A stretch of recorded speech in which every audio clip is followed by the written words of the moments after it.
Good morning, mga people. What's up? So, today's morning, mag-video-video ulit tayo.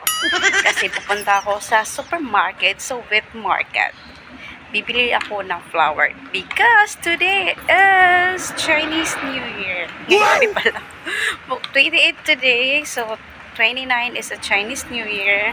Senyan pala. Yeah, diba? Ganun. So, tara, samahan niyo ako. Diba? Yung background ko is always like this. Playground. So, at saka, hindi mo na kailangan pumunta sa gym. Bakit? Mayroon doon.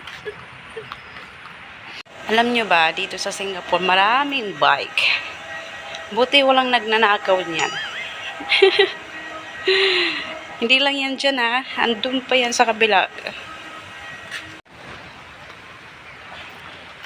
Umuulan pala, umambon.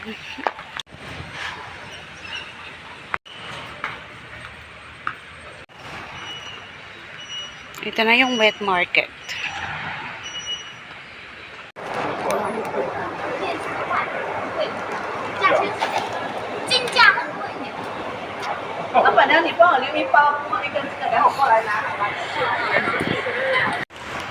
Punta tayo sa ATM. Mag-withdraw tayo ng pera. Inutosan tayo ng amo.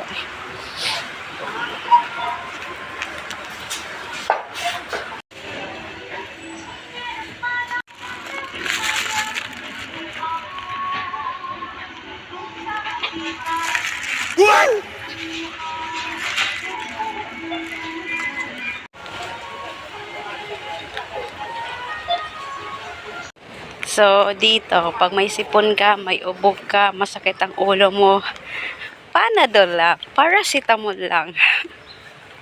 Wala, hindi ko kailangan ng paracetamol, hindi siya effective. Pwede ba yung Jessic? Masakit ang ulo ko, tapos yung sipon ko, naku po. Next time pag uwi ko talaga sa Pilipinas, magdadala ko ng medication, medicine ko. Sakit sa ulo, sipon, lahat. Makadalawa ako bumalik. Kasi tinawagan ako ng amo ko, nasa na ako, sa elevator. Tapos bumalik ako ulit. Tapos ang haba pa ng pila. Grabe. Bye! Dito na lang. Ciao, ciao!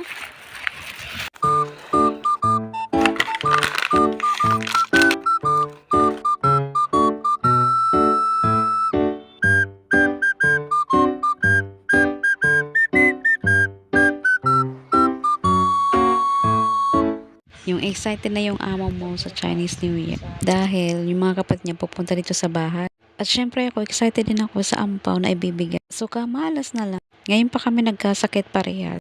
Kaya, cancel bukas sa family lunch nila. So, walang ampaw kasi walang bisita. Oh, kalungkot naman.